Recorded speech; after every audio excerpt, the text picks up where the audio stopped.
We are live. Hi, everybody. My name is Tyler Crook. I am a cartoonist. I draw comics like BPRD and Harrow County, and this is Drawn to the Shop. This point of the show is that we talk to comic shop owners and find out a little bit about their awesome communities and what they're doing. And while we do that, we draw a commission for the shop. And so if you spend $100 or more at Empire's Comics Vault, you'll be entered to win one of two drawings. One by me, which is Dr. Aphra from Star Wars, and Big Barda from our friend Justin Greenwood. Say hi, Justin. Barda.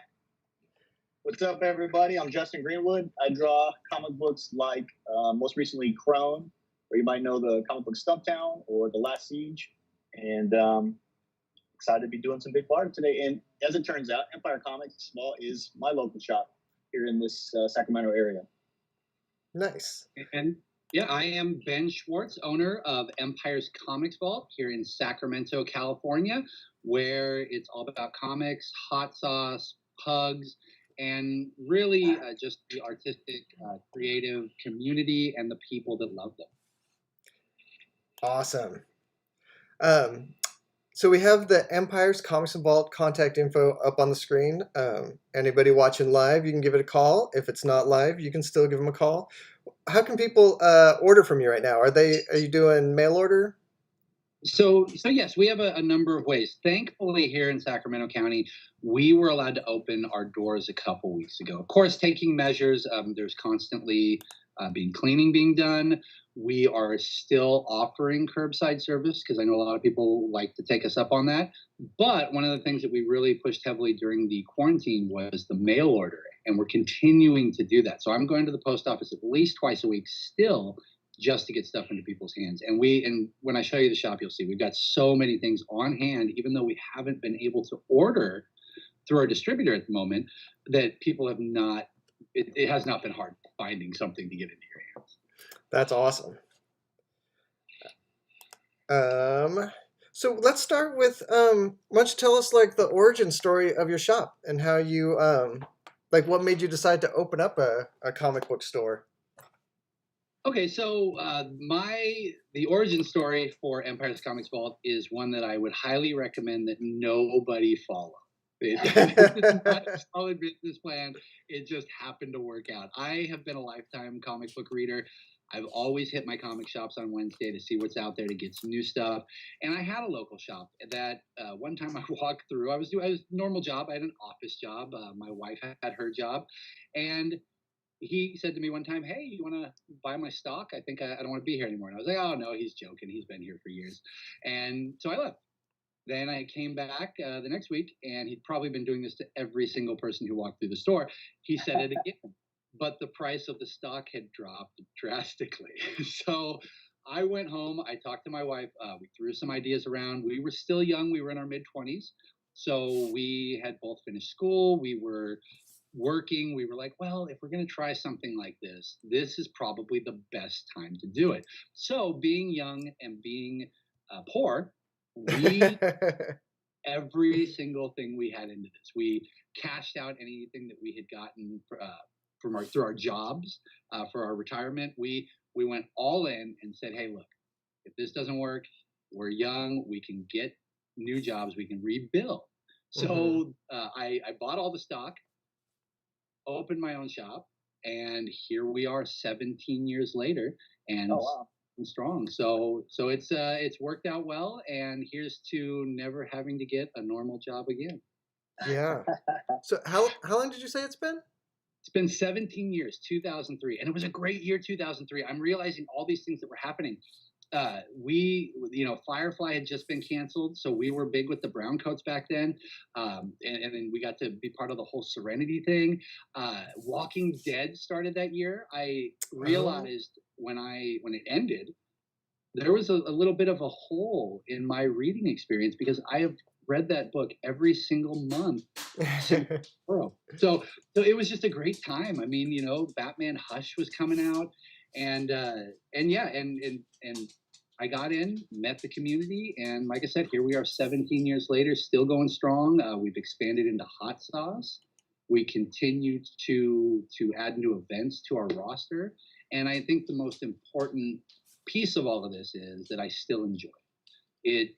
Every single Wednesday, I'm excited to see comic books. I'm excited to get home and read them at night, and I think that's the key, because the day that Wednesday comes around and I just don't care, is the day I have to close, because there's just running your business. There are too many hours involved, no sick days, no vacation days.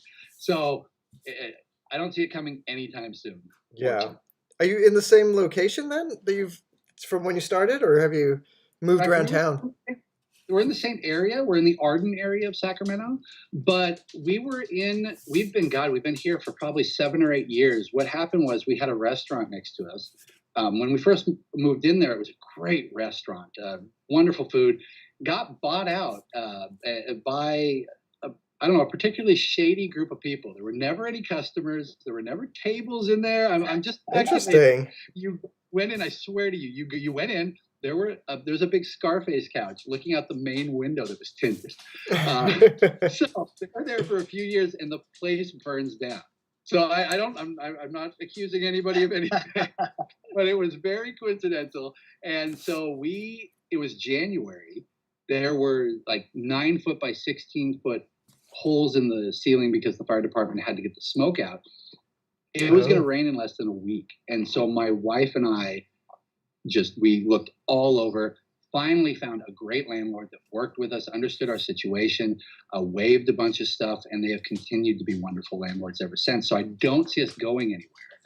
But the fire department, just to give them a shout out, the Sacramento Fire Department was amazing. They showed up to put out the fire, and the first thing they were supposed to do was wet my side of the wall to keep the fire from going through. And when they kicked in the doors and saw that it was covered in comics, they waited till the last possible minute to save almost all of my inventory.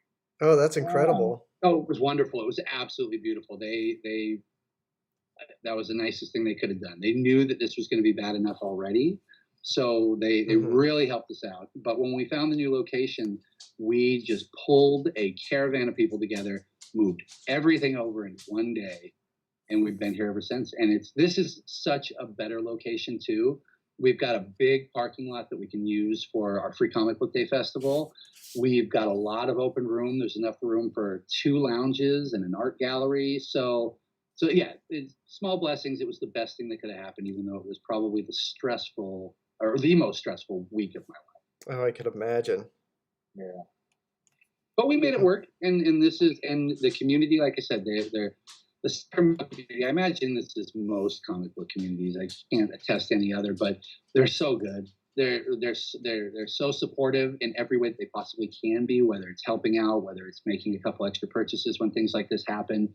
And even the comic book stores here, I know every owner, and we get along, all of us. If there's something that needs to be done, we're there for each other. So I'm hoping the entire comic book community is like this. I like to think it is, but Sacramento in general is just a wonderful place to be part of comics.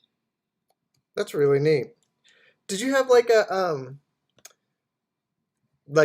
mentor or anything? I know a lot of the shop owners I've spoken to have always been like, oh yeah, when I started, there was a guy who ran this comic shop, and they like told me everything I needed to know to get started. Aside from reading comic books my entire life, again, back to never follow this game plan for opening a business.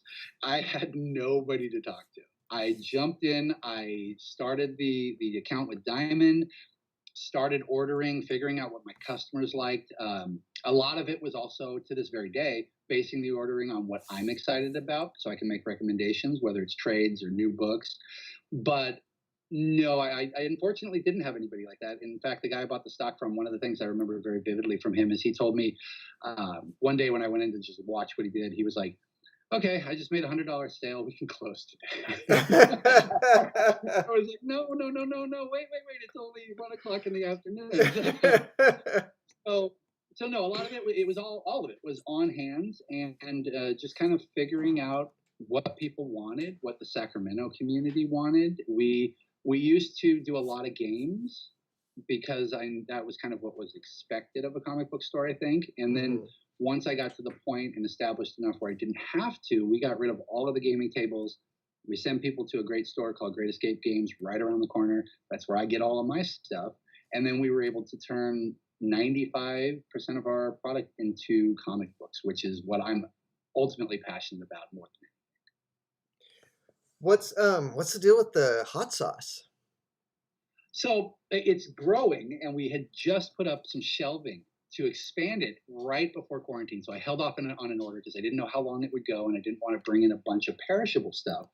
But I love hot sauce, and my grandparents moved to Lodi when they retired because my grandfather loved boating. And there was a place there that I always got all my hot sauce from. It had a wall of hot sauce. Well, when they passed away, I stopped going to Lodi, and there's nothing like it in Sacramento. I found myself ordering the hot sauce online or just kind of accepting what happens to be in the store. So I was like, wait a minute. Why don't we just bring it in here? Why don't we see if it works? Ultimately, it was for me, and if other people appreciated it, great. So what ended up happening is, not only did we have a bunch of people who loved hot sauce, but a lot of people wanted to try it. I have a ton of customers who were never really into it that have found out that it's not just that gag stuff that people give you where you can't take it, but there's all kinds of ranges of heat up there, and there's all kinds of flavors, whether it's sweet stuff, savory stuff, your typical mango habanero, and it's just continued to grow. They keep requesting new brands. I want to get in new brands, and ultimately we now have a group of people who only come to the shop for the hot sauce. They'll come in, see what's new, pick it up, have no interest in comics, and they're out the door. That's interesting. Yeah, it's so much fun because I go through a lot of it myself. So you're using your own supply. Yeah, it's a bad comic store and hot sauce. It's a really bad combination for me in that regard. It works out well. And we actually did earlier this year in January, I think, maybe early February, we did our very first hot sauce con here in the shop, where we got all of the people who were in Northern California to come in, set up tables. We had street tacos for sale, and I expected a good turnout, but for our first run, it was unbelievable. From the moment we opened till the moment we stopped in the evening, it was a nonstop stream of people. I think those street tacos never stopped getting made. I looked at some of the people afterwards, and they just had cases of empty stuff. So we will definitely be doing it again, making it a little bigger, and then maybe ultimately making it into something like our free comic book day, which is where we take over the parking lot. That's fantastic. That sounds cool. It was, and Justin, you were at our last free comic book day. Yeah, you guys do just in general, your events are always really well attended, but your free comic book day is huge and really fun. You get a lot of people out there. It is. It's really nice. Our neighbors are fantastic. They know that this is the Black Friday for comic book stores. It is the day where we not only are able to bring in new customers, most importantly, but just, put a smile on everybody's face. So they let us take over the parking lot. They have no parking for an entire day, and they are okay with it just because they know how important it is to us. But what we do is, last year I think we had 20 plus writers and artists out there, everything from small press to professionals. We bring in face painters, balloon makers for kids. We have food trucks, coffee trucks. We have live wrestling. The Sacramento Supreme Wrestling, they set up a ring out there, and they wrestle throughout the morning. So what we do is we set up a lounge with food trucks and wrestling. So you can eat, you can watch wrestling, just hang out. And then we also do a Shriners Hospital raffle where I donated a bunch of stuff. The writers and artists donate a bunch of stuff. The cosplayers who run it donate a bunch of stuff. And we do a raffle for the Shriners Hospital that easily brings them in a bunch of money. And then we also send a bunch of comic book day books to the hospital just so that they have something. Oh, that's really great. That's awesome. It's a major event. And it's down to such a science now that I have it worked out where I don't have to really I get to coordinate. I don't have to run the register. I don't have to do anything. I go and enjoy the event more than anything. So I hope nobody who's working on that day is listening to it. So how long have you been going there, Justin? We've been living out here now for, I guess, 3 years, and I think I only really found that shop after about a year. I had gone to some closer shops actually, but I'd make a longer drive to go to Empire. It's just a better, in my opinion, it's a better shop. They have they have a bigger selection, and I think just a more interesting selection of books too. So I've probably been going there now a couple years or so, which is crazy to think because in my mind it's like not that long, but well, I don't know. Ever since I had kids, I cannot keep track of time anyway. Like it's just too crazy. Yeah, I can imagine. With them being at home and everything, time has got to have a completely different meaning for you. Oh man, you are not kidding. It's intense. I mean, I love it, but it's intense for sure. Do you have kids, Ben? I do not have kids. Jen and I decided not to, which is we actually decided not to. It was a decision. I think that we are unfortunately very selfish with our time. So we decided instead we would stick to pugs. That's kind of my wife and I's choice. Like we don't have kids either, but we definitely have enough pets to like sink our emotional energy into. Have you seen that I can't remember the comedian's name. She's a comedian and she has the PSAs for kids. They're not that great. I have not seen that. You'll have to look it up. She's like, it's 9 o'clock in the morning and I'm having my second glass of wine. It's hilarious. But no, the pugs though, they come with me every day to the shop. They're here right now and they're passed out. They're sleeping. They had their food. They had enough attention all day from kids and customers. We get a ton of people who come through just for the dog. My kids love those dogs. That's awesome. Good. Yeah. And I love when they come through and the dogs aren't here and they're like, oh, the dogs aren't. That's like, true. But I'm here. But we can talk for 5 minutes. Like, no, we can't. There's a dog there. Yeah. But it's good to be back open. It's good that we got to open a couple weeks ago. We were closed for about 2 months and not even curbside. Which I wow. To people were like, can I just come in? And I'm like, look, guys, this is bigger than just the comic books. I can mail you some stuff. I can, we can work with you. And luckily everybody was great with that. So we started mailing immediately and I was going to the post office every single day to make sure we could get through this because we had no idea how long it was going to last. And about a month ago, they told us we could do curbside, which of course helped. And then a couple weeks ago, they said you can let people inside. So it's been really nice. But during quarantine, it was actually another blessing in disguise because I got through so many back issues that I would not have had time to do. Backstock, pricing, bagging, getting them in there. And I must have at least 16 new long boxes of back issues that have not seen the shop before. So that was great. And the best part about it was I was going to start cleaning out the back room because every comic shop has a back room filled with stuff that they haven't touched in years.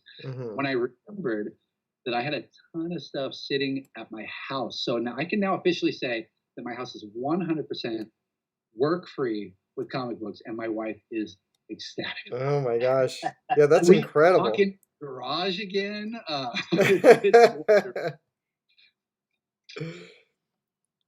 Yeah, no, that's a huge like blessing from the silver lining from the quarantine.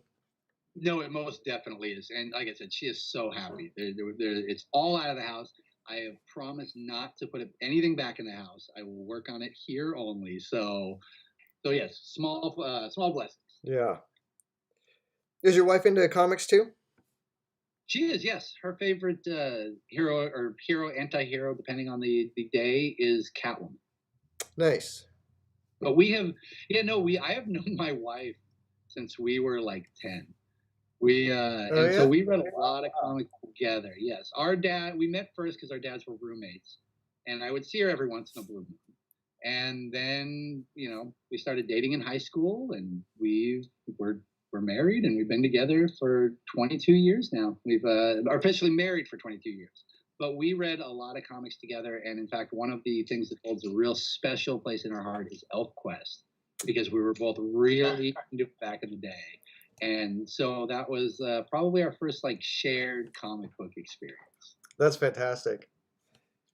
Yeah, no, we still have we both have our full run. That's the one thing when we consolidated our collections that we kept. Was that like your honeymoon was just like figuring out how to consolidate your two collections? It was just too cumbersome to keep it separate and try and figure out everything, especially since now that I'm here, I'm the one doing most of the organizing and looking for back issues. So I was like, look, we just need to put it all in one run. If you need something, I'll show you where it's at. So now it's all just one big run that we have.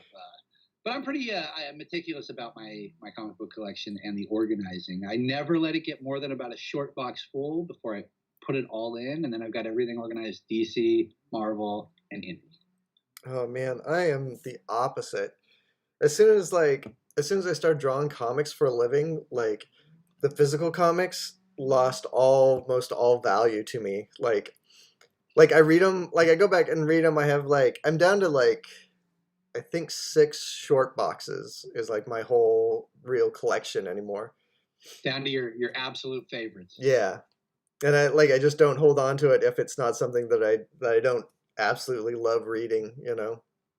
Well, then what are a couple examples of things that you have in those boxes?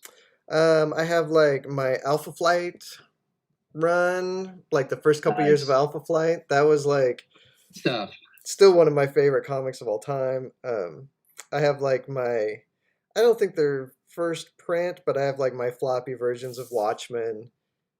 I have I actually have a couple copies of a lot of issues of that first Mage series by Matt Wagner.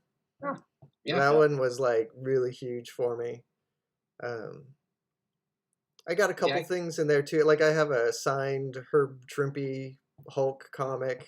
That's just like some random number, but because he was at a convention where I was at, and I was like, oh man, I got to go find a Hulk comic and have him sign it. Yeah, just stuff like that. Most of the stuff I buy is in trades, like the stuff that I hold on to, so I can get them up on my bookshelves and stuff. How about you, Justin? What's your collection like nowadays? It's not organized. I can tell you that with complete certainty.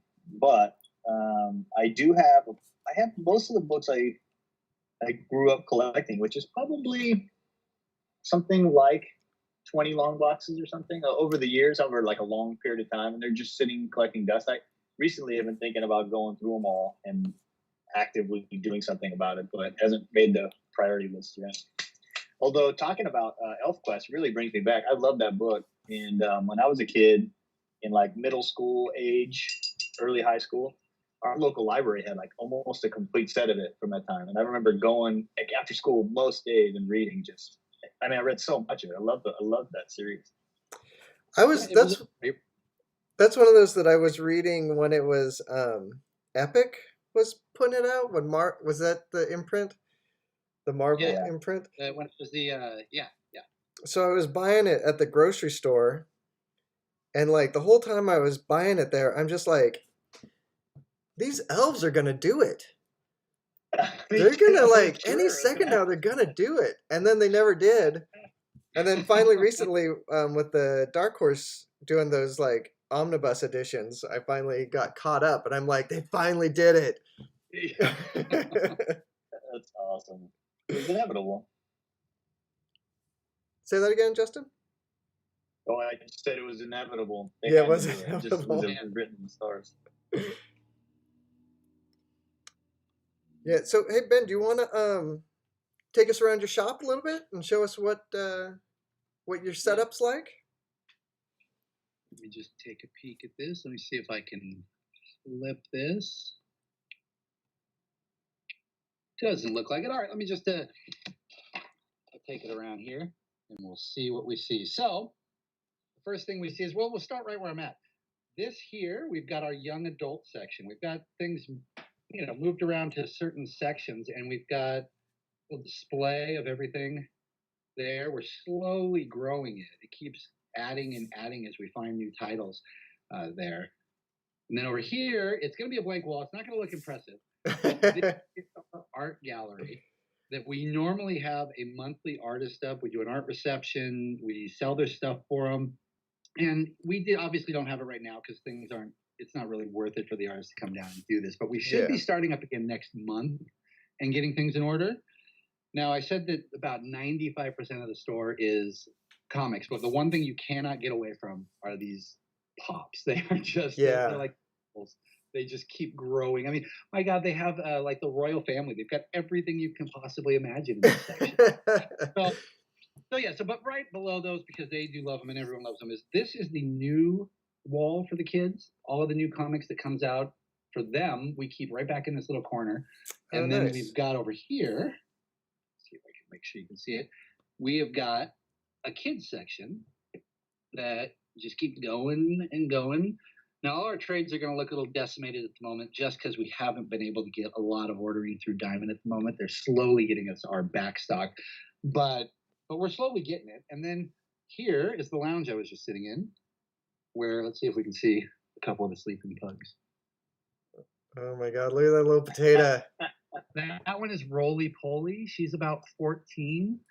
And oddly enough, she has the most energy out of both of the pugs, and the other one's only about 5.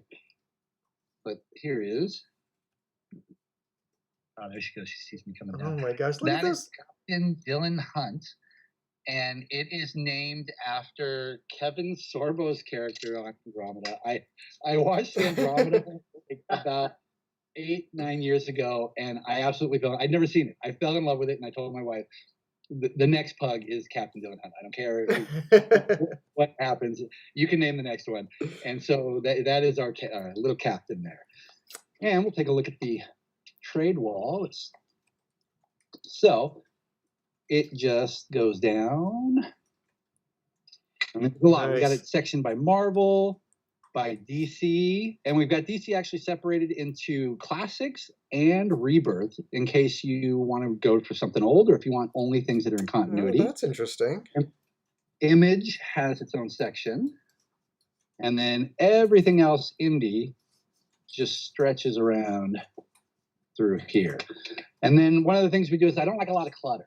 I'm very organized. I like to keep things the same way, especially around the shop here. So because spines aren't always necessarily the best thing to look at, we have a ton of displays where you get everything. Like this is the Image display. So just a ton of books there. Oh, that's great. We've got sections like this for indie or, where your favorite TV shows came from there. So just a lot of displays, trying to keep the place as open as possible so that, I don't know, I have to be here all the time, so it feels nice to me to be able to do that and make sure that I can move around, make sure the customers can move around. And clutter is just something that really bothers me. So the back lounge, a lot of people will use it because it's just a little quieter. It's amazing what 10 feet can do. But we're near Sac State. People will come in, use the Wi-Fi, work on their stuff here in between classes. We have people who will come pick up some books, sit back here and read. But the lounge that's used the most is this guy right up here. And we got a Jenga tower, a couple Jenga towers, a few couches, a 65-inch TV that's constantly either running music or, like I said, Ewok Adventures was on today. The response to that was pretty awesome. A lot of people had fond memories that I shattered for them. So I hadn't seen it for 30 years, and it was not good. It was really bad. We'll do this. This is, so the wall here, as you're leaving the store, is all of my stuff. So none of this stuff's for sale. Let me see if you can. This is your personal collection? It's part of my personal stuff. I need to rotate it out more, but I don't. Like, we are sponsors for the Sacramento Roller Derby. There's a thing signed by all of the team players up there. We love supporting them. We help them out as much as possible. We go organize groups. We sell tickets. It's a lot of fun. I cannot wait for them to get back. We've got just some random artwork. Oh, here's one that somebody gave me, a little pug. and some of these, like this pug one here, is from a paint night. We'll do paint nights where people will instruct you how to paint and walk you through some things. Oh, that's cool. Yeah, so no, it's a lot of fun. It really is. I can't wait to get back to some of these things. One of my favorite pieces is the pug Green Lantern. But then just a ton of random artwork, front and center, and this will never be removed from the store, is my Serenity poster right over the top of the TV with Sac Republic, the soccer team, draped across it. Nice. We've got East of West here. The significance of this book, The Crusader, the Fantastic Four, The Crusader, is that I finally found a book. I was born on a Wednesday, and I finally found a book that was stamped with my birthday. So nice. I framed it and put it up, and it'll stay there as well. But then again, just a ton of pug artwork. I am also these are some Buffy prints that came out when they first started the comic book. You had to order an astronomical number of Buffy to get them, issue 1 through 4, and I did because I needed them. We've got more Serenity stuff, some local stuff. Pooh Bear, you'll find a couple of those around here. That was my best friend as a kid. And that brings us right up here to the register and the hot sauce. Let's just take a peek at that. So we put up these new stands. You can see they're half empty because we stopped ordering right before quarantine, and we had just literally put them up. Mm-hmm. And so now I've got a new order coming in. We've got hot sauce, but we've got Lucky Dog, lots of Lucky Dog. Lucky Dog is great. We got chili sauce, angry goat pepper, butterfly is one of the unique ones. That one is really good. Not too spicy, but extremely flavorful. Arizona Gunslinger. Epe Ninos is local. That was the very first hot sauce I ever contributed to a Kickstarter, and it was the first one we got in the shop, so I have to have them. It never occurred to me that there would be Kickstarters for hot sauce. I guess there's Kickstarters for everything, though. There is something for absolutely everything. Yeah. So then, and then this is our savor section back here. Nice little black boxes blending in. I think that I need to get a sponsorship from IKEA for the store, because everything was bought from them. I should take some pictures and send it over. And then our comic book wall. Oh, and they followed me. I don't know if you can see them. They like teleported to sleep up there already. Yeah. They need to move. I just looked down and they're sleeping down there. And then our comic wall. I don't know if, let me see if I can get a good shot of it. I think you can see the whole thing there. And you're getting new comics already, right? We are, yes. We started getting new comics from Diamond a couple weeks ago. Marvel's really sporadic at the moment. Indie stuff is coming out pretty strong, and of course DC is using Lunar now, so we've been getting them for a little while. But it's still small. They wanted to make sure that, knowing that we were closed for so long, that we could have a chance to reopen, make a little bit of money, so that they didn't like hit us with bill after bill after bill. Yeah. So that's the best thing they could have done. In fact, Diamond cutting off shipment altogether, which they did pretty quickly, was a great thing, because if they had kept shipping, all that would have done was put an unnecessary burden on every single shop. And thankfully, I've heard of very few shops actually going out of business. Yeah. And I think that just made the situation 10 times worse. So no, that was a very good thing for them, and it was very much appreciated by all of us. So let's take a little peek at the wall. Of course, we carry all your Marvel and DC, but I try to carry, I would say at least 90% of the indies that show up in the previous catalogs, because I'm a big indie collector, and although I have my favorites, Spider-Man is the greatest superhero of all time. The indie market is huge, and there's something for everybody. Mm-hmm. It's one of those things where, as people become or get interested in comics and want to try and come in and see what they can find, there's a good chance they're not necessarily going to want your Iron Mans or your Supermans. And so I can always say, hey, what are we interested in? What movies do you like? What genres do you like? And I guarantee you, there is something on this wall for absolutely everybody. Doesn't matter how old you are, how young you are.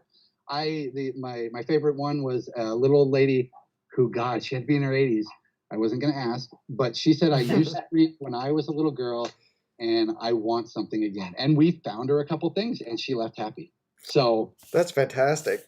yeah, so that was great. And then real quick, the back issues. Of course, what comic shop is not complete without a ton of back issues to see? And here's the new back issues that I was telling you about that I worked on over quarantine. All these boxes, some of them have already been put into the bins, but we tried to keep them separate so that people could have a chance to dig through them for a few weeks, because I know I still haven't seen a lot of people come out. Yeah. But this is our small press wall, small press and local. These are all people, mostly local, who are not going through Diamond, either by choice or because they just don't have the funding to do it.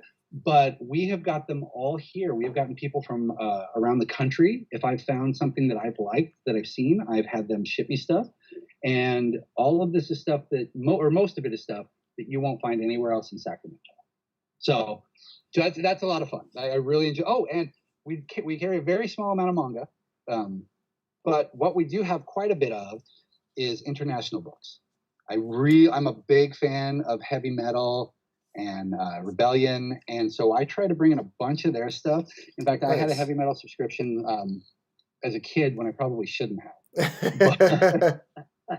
But I've kept reading it ever since. It's one of those things with anthology mags that always happens. You know, in any given year, I'm going to probably enjoy about 50% of it. But that 50% was always something that, especially back in the 80s, that I just could not necessarily find in comic book stores because it was all science fiction, fantasy, things like that I was really into that, you just don't necessarily get with Marvel. Yeah. I still remember my first comic book store because I used to get, it was 7-Eleven on the spinner rack or my local Safeway. But my local Safeway was so bad about the comics that half the time they didn't even put them on the magazine rack. They rolled up a cart and just threw the comics in. And then we would God. Yeah, and find what we needed. But I didn't care. I was a kid. I just wanted something to read. But I remember one day my mom came home and she said, "Oh, yeah, I saw a comic store on the way home." And I was like, I didn't believe her. I was like, there's no way. There's no. No. We'll go this weekend, and I waited all week, and I just could not. I didn't know if she was messing with me or what was happening. And we pull up that Saturday, and it was called the Land of Nevawas. I don't think it still exists. It was over in Concordish, Martinez. It was in Martinez, and it was the best place I had ever found. Not only was it a comic book store, but right next door was an arcade, and then right next door to that was a movie theater. So, oh my gosh, that's like everything. It was so wonderful. I would ride my bike down there all the time and pick up stuff. It was back in the day when you could actually get like old back issues for reasonable prices. So I, even as a little kid, I started backtracking on comics that I wanted rather than just new stuff. And I was predominantly a Marvel kid because I only had so much money. And one of the things that attracted me to the comics was, oh my God, it all takes place in the same world. Even if I don't see the Fantastic Four, I know they're out there. So yeah. I spent most of my money in the Marvel area, but the two things that I discovered at DC that have still stuck with me are the Teen Titans, of course, the Perez and Wolfman stuff, and Legion of Superheroes. In fact, Legion is by far my favorite DC property, and to this day it is. I appreciate it when we get it. I always expect it to go away very soon, but I enjoy it while I have it. And there's a current Legion one going on right now by Bendis that I have just been. A lot of people are complaining. It's not the Legion they know. I'm just happy to have it. So yeah, the Legion is just my favorite. And of course, New Gods, because we got Big Barda here. Yeah. I have not read a Legion comic. I haven't read a contemporary Legion comic. I've only read like the old classic stuff. What are they still sort of as goofy and silly as they were, or is it like a totally different? No, I don't know the exact years. But so they obviously have that old classic Silver Age camp, and I have the first volume of the Silver Age Legion that you have to read in very small doses because it's hard to get through. But when Giffen was writing it in the 80s, it became its own beast. It was so much better. He took all the characters, he kept everything that we knew. It wasn't a reboot or anything, and he turned it into a very dark and gritty universe that these teenagers had to take care of. And in fact, he aged them. So by the time that we were done, they weren't teenagers anymore. They were adults, and they were just policing the galaxy. So yeah, it has evolved quite a bit. What was your first comic shop, Justin? My first comic shop was Crush Comics. I mean, as a kid, like a young guy, like, you know, grade school age, I used to ride my bike down to our local market, which was not a Safeway. It was much smaller, actually. It's like, I mean, now it's practically just a liquor store in Hayward. But I used to go down there and just hang out. I mean, I would like, in the most traditional sense, loiter for sometimes it'd be like an hour just reading their comics. Like, I think I'd buy two because I didn't have a lot of money, but I would just read everything and then buy the two that like I was most excited about, or three I was most excited about. And that's how I always think of my early getting started with like having a little collection. But I lived in Castro Valley when Crush Comics opened, and I think that was really the first shop that I went in. I mean, I was so nervous. Comics to me were on such a pedestal that going to a place where there were authorities on this topic felt very intimidating. And I remember I was really little. And I remember bringing my little paper sack of comics that I had been collecting to see how much they were worth. And I hope I could trade for get this and that. Like, they had no value at all. They were garbage, you know? Yeah. I'd read them, each one of them, 30 or 40 times. I mean, the covers are falling off. But anyhow, yeah, that was my regular local comic shop for a long time, like well into my, probably into my 30s. So I moved to Oakland, and then I started shopping at like Escapist and Cape and Cow. But I still would go back to Crush too. I mean, it's all Bay Area shops, so I came out here. You know if Crush is still there? It is, yeah. It was sold to somebody who used to work there, Josh, and now he owns it, which is pretty cool. That's pretty fantastic. Yeah, and Eitan from Cape and Cow used to work there also when he was like a young guy. So it's funny how that stuff just keeps evolving, you know, in the best possible way. I think it's awesome. Yeah, no, it's still there. That's beautiful. They've survived the 90s. Yeah. That's rad. My first going there. Oh, go ahead, Tyler. I was just saying, my first shops were or my first place of buying comics was always like grocery stores and 7-Elevens. Yeah. But I've talked about this on previous shows, but I'll say it again because I don't know how many people watch more than one show. But my first real shop was a place called House of Armand in Oceanside, California. And I think they're still there, but they don't have like a website or any sort of like online presence. But they were one of those comic shops that was like really close to being a head shop. Like and it was sort of like almost a head shop and almost kind of like a porno shop. It was like the kind of place where I probably shouldn't have been shopping as a kid. But it was the closest one. So I have a family in Oceanside, so the next time I go down, I'll have to check for you, see if it's still there. Yeah, do you get down to Southern California a lot? It less and less as the years go by and we all get older, but we still try to make it down there every once in a while just to get together and bring the family together. So yes, and Oceanside and San Diego are like a dream place for me. If I could live anywhere, it's just absolutely perfect. Their weather is wonderful.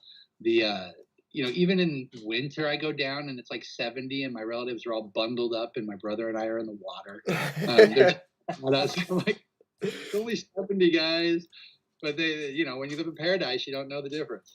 That's so funny. We actually lived in San Diego until I guess we moved to Oregon about 7 or 8 years ago, and the day we moved out. And we were we thought the same thing, like with San Diego. We're like, oh, the weather here is perfect. We'll never find weather like this anyplace else. I don't know how we could live in Oregon, but we needed to move someplace cheaper and all sorts of stuff. So, but on the day we moved out, it was 113 degrees. Oh my God. It was, yeah, and that was in October. So it was like kind of record.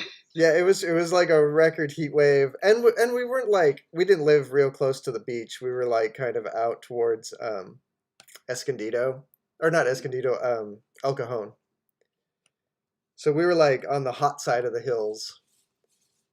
But yeah, I haven't been back yet though. I really need to get back and check it out. Now, how long have you been up there? I think 7 or 8 years now. Okay. Yeah, I can't believe that there's no San Diego Comic-Con this year. That feels like crazy. pretty wild to me. Yeah, a lot of the cons towards the end of the year are still holding out hope. They haven't postponed or done anything yet, but it, we'll see. I mean, I know some people are going to want to go. I'm wondering what kind of attendance they will have, because I've talked to a lot of people who said even if things go on, I just don't feel like going into a big crowd. Yeah, I couldn't imagine, like, because it's not just the show. It's like, to do a show, you have to, go through 2 airports to get there. True. And all of that jazz, and yeah, I don't know if I'll do any shows this year. Yeah, I'm technically signed up to do the Return of Emerald City in August, I think, but the likelihood that I don't even think the show's going to go on. To tell you the truth, like, I just don't see it happening. I think it's pretty hopeful on their part to think August is going to be an appropriate time. Yeah, I think so too. And so, shoot, what is it in March anyways? If they just wait a few months, it's already happening again. Yeah. Yeah. So what have you guys been reading lately that you're excited about? Well, the just read, that was the great thing about quarantine too. I have caught up on so many trades, all of my comic books. Of course, right now I'm reading Brian Michael Bendis' Legion, which I'm really enjoying. I think he's doing a great job with it. He's one of those guys who can handle a large cast very well, and give each person their own voice. So I've been really enjoying that. The new Hickman book is out with Decorum. So that there's only 2 issues in there, and is typical Hickman. You don't know what the heck is going on, and I probably won't know for another 6 issues. But the artwork's beautiful and it is good. So I've been doing those. God, after reading so many at once, how can I not pull out another one? Somebody else, Justin, go for it. Yeah, what have I been reading? I feel like I've been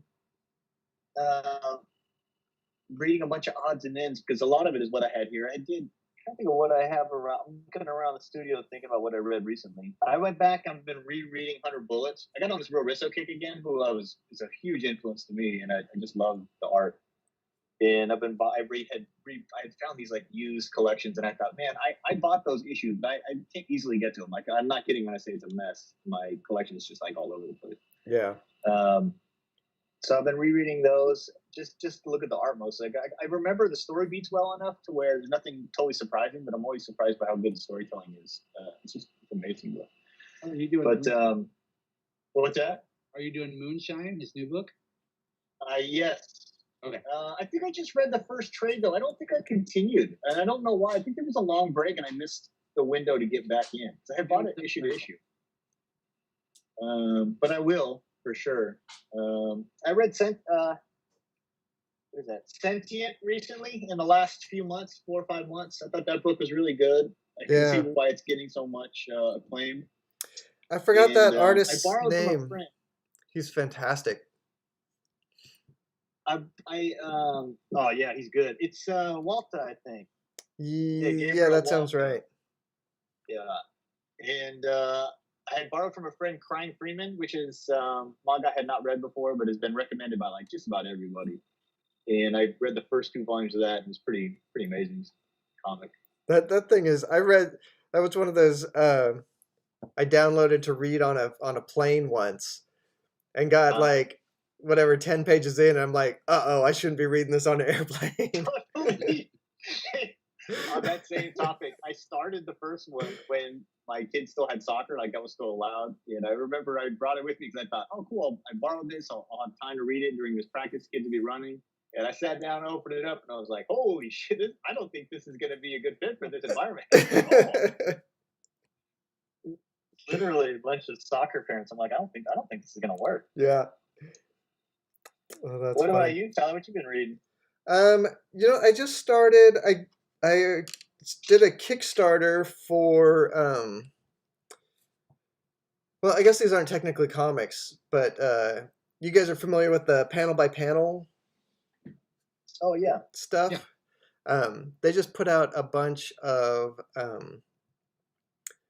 like one shot. They're like little books. They're about 100 pages, like 75, 100 pages, something like that. And it's just each book is an essay about one topic having to do with comics. So that's what I've been reading the last well, like this week. Like there's one of them. The one I was reading last night was like a sort of a history and critique of Rob Liefeld's impact on comics. Interesting. And that's very really interesting. It's sort of going over the history of when he came in and like a whirlwind and started refocusing the X books back in the early 90s. And that's all like news to me. I basically had quit reading comics for a little while right there around the early 90s, late 80s.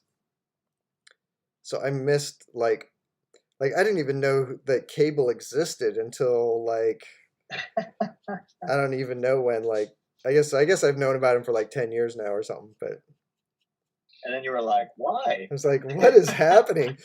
He's like Longshot and like the Punisher and like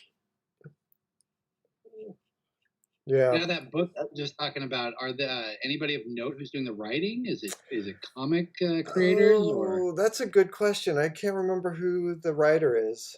Oh, it's all one person doing all the essays. Okay. Yeah, well, and it's just like it's like one essay basically.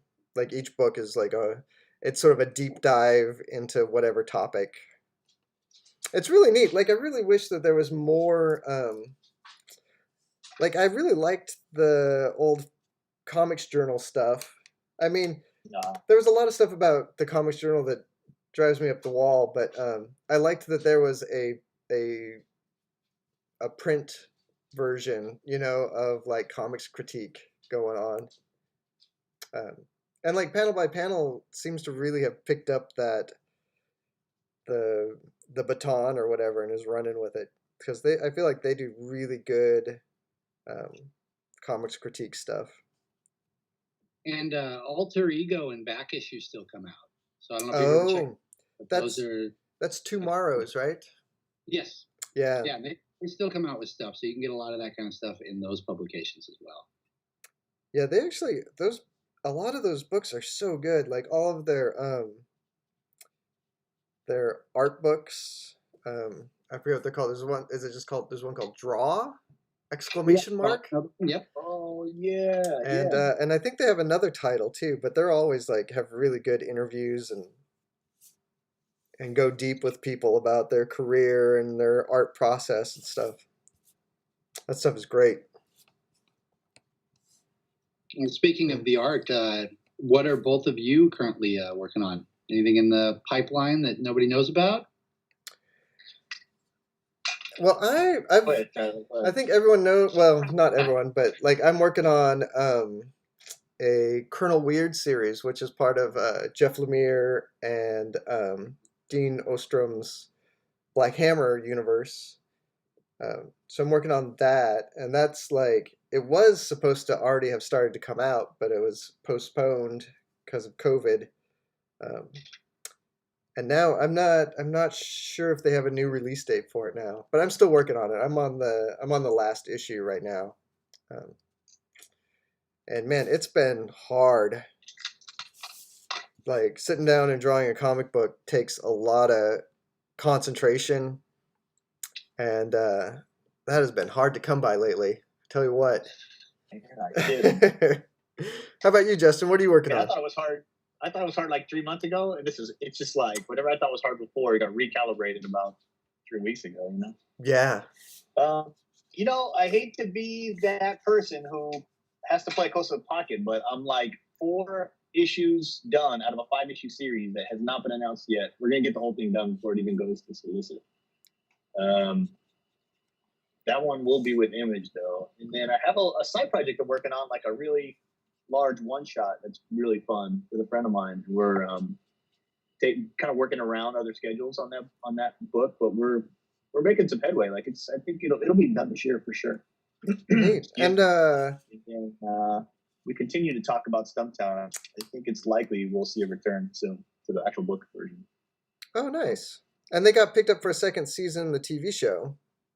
Yep. Yeah. Which is awesome. Really cool. Yeah, that sure makes it a lot easier to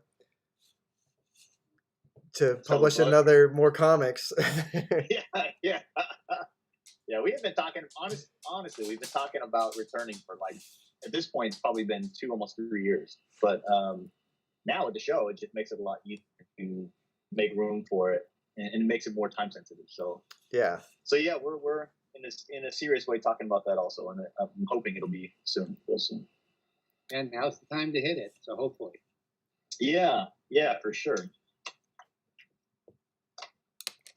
Yeah. What about you, Ben? What do you have do you have plans for what you're going to do coming up as the shop slowly reopens? And So yeah, we've postponed any events that we had in store, but we moved some of it online. We have continued to do our graphic novel discussion group. It's always the second Thursday of every month. Yeah, but we just moved it to Zoom.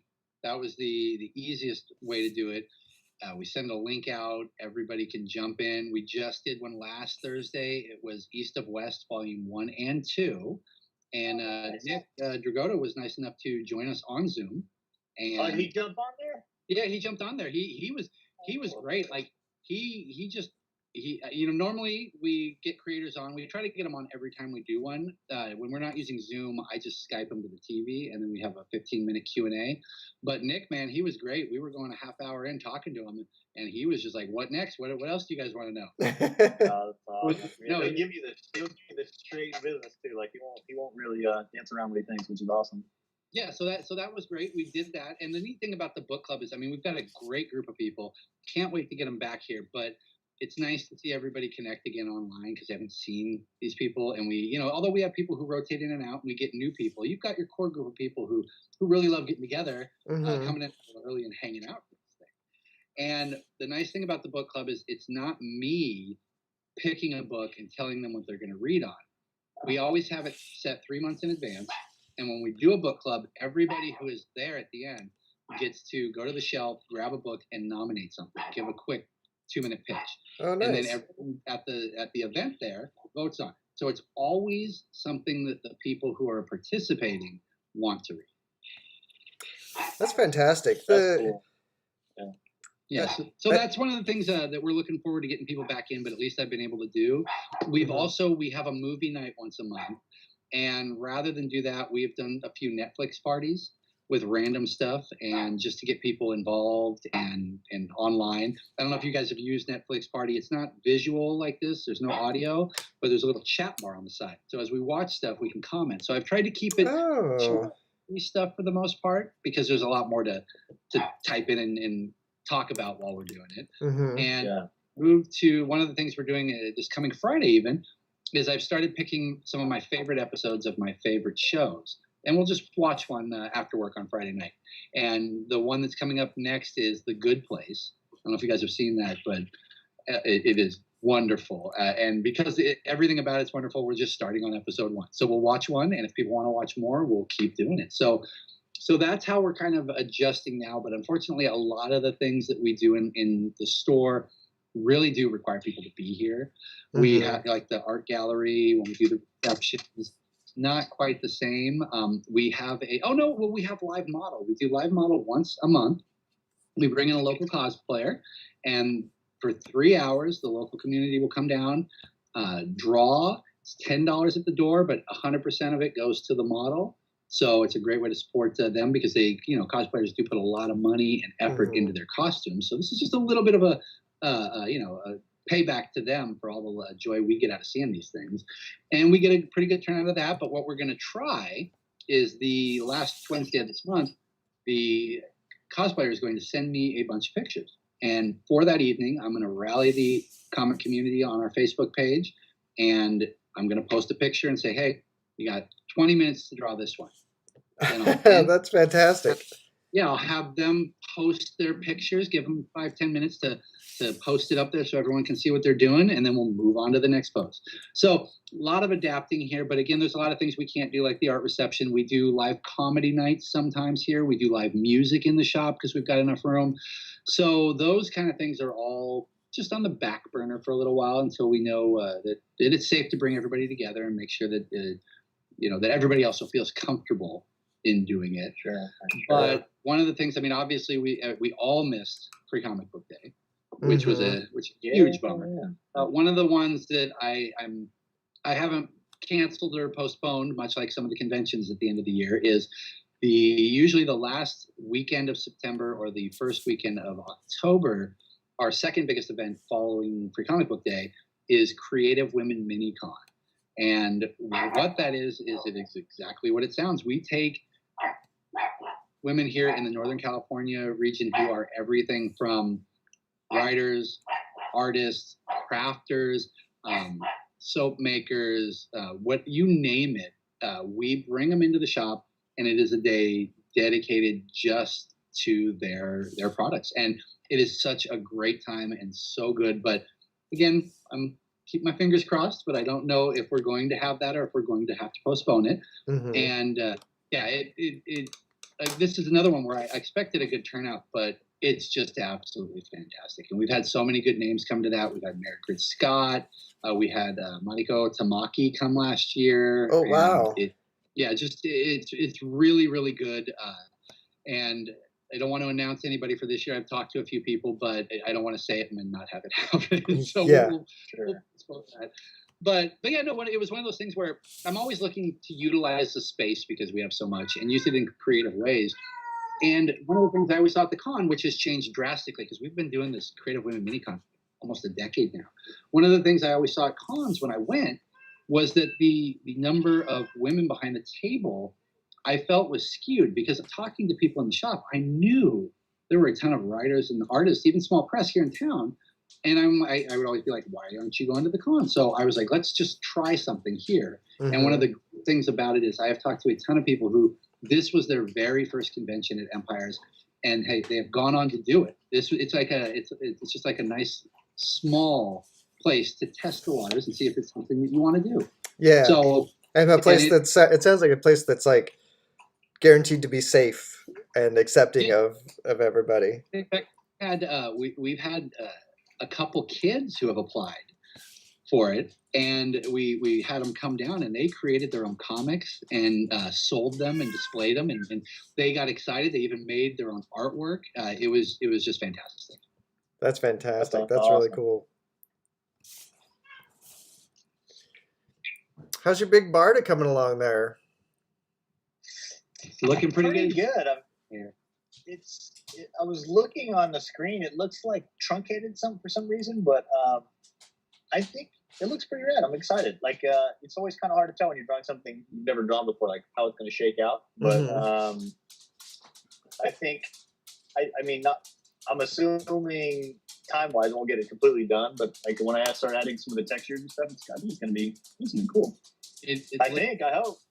I did think it was funny because Tyler, when you asked me, you're like, "Hey, what are some characters that you think might be good?" I was like, "Oh, Big Barda maybe, or Dr. Aphra," and of course the shop before me picked Big Barda. What are the chances of that? It's such an obscure character, but I'm glad we were able to pull this off and still get one. We actually we used to have before I tore down the walls here, because the shop I showed you was not this big when we first moved in. Mm-hmm.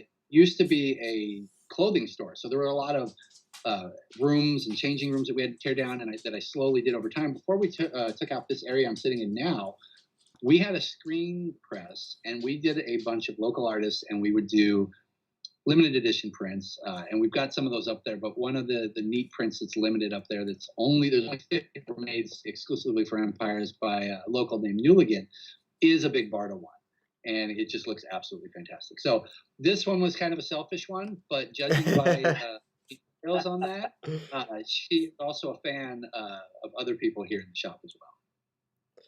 That's right. Big Barda is, well, like every Kirby character is very funny to draw. Like whenever when I did her, I know I was like, okay, well, I'll just go straight to Kirby and see like how he drew her, and that'll be like where I'll start to figure out how I'm gonna draw her. And you know, when you're looking at Kirby stuff in particular, her costume is different in every panel. You know what I mean? Like on the same page, she'll have like 3 slightly different costumes, and it's just, you know, he was just cooking so fast through those that it was inconsistent. Nice. And I love the character design. I love the character, but I mean, it's that headset, that kind of classic Kirby, Thor, you know, gods type thing. That just it's such a neat design. Yeah, yeah, and she's such a great character. Her and Scott Free together are like, they're just really great together. You know what I mean? Like, there's so few like power couples like that that have that great energy. Yeah, the dynamic between the two of them is really, really fun to read. Yeah. How's the doctor coming? She's coming along good. Here, for the people watching the stream, no one else can see, but Man, you are fast. boom. And that is awesome. Dr. Shelley Aphra of Star Wars, but a character created in the comics by Gillen, who is now starting to. I'm going to throw this out there. We're going to see her on The Mandalorian. They have been putting a lot of effort into her lately. When they did May the 4th and on Star Wars Day, she was the only comic that they just put out digitally because they didn't want to wait till shipment started. Oh, interesting. He's also got a full audio drama, not just a reading of a novel, but a full drama coming out this month on the 21st. So they're investing pretty heavily, and it's actually shown up in the novels as well. So that's one to keep your eyes on. She's like a rogue, a kind of a selfish Indiana Jones. Yeah, she's like a archaeologist, but she's been hired by the Empire to do stuff. Yes, and hired in quotes because it's of death from Vader. Yeah. I guess that is hiring in the Empire. Yeah, that's their version of it. Yeah. Yeah, well, we've been going for a good hour and a half there. No, what? I know, time flies. Oh, wow. That's fantastic. Wow. Well, those are looking good. Thanks. And just to remind everybody who's watching, both of these drawings will be available as part of a raffle. If you spend $100 or more at Empire's Comics Vault, you'll be entered to win anytime between now and Wednesday, June 24th. So you got a week and a half to get in on this. Guys, we really appreciate that. This is something that's been really fun to do. It's been fun to showcase the store. And I really appreciate both of these pieces of art and the thought and of asking me to be part of this. Oh, fantastic. It's absolutely my pleasure. Yeah, it's really fun to do these things. Like I love comic shops so much, and you guys got hit the hardest, I think, right out of the gate with all the COVID stuff. So it's nice to help promote you guys. And you know, it's one of those things, I enjoy doing the show enough that even like when everything gets back to normal, I think I'm going to keep it going because it's I don't feel like there's enough energy in promoting the shops out there. You know, like everyone's sort of pushing books and pushing creators, but each comic shop has a very unique position in curating the books that you get and building the community of comic book readers around you. And it's like everyone's unique, but everyone's also working towards the same goals, and it's really neat. I think it's really a beautiful thing. I do too. Thank you. And, Yeah. and it is. It's one of the neat things about comic stores is you walk into any given comic book store and there's not a single one that's the same. There's different vibes.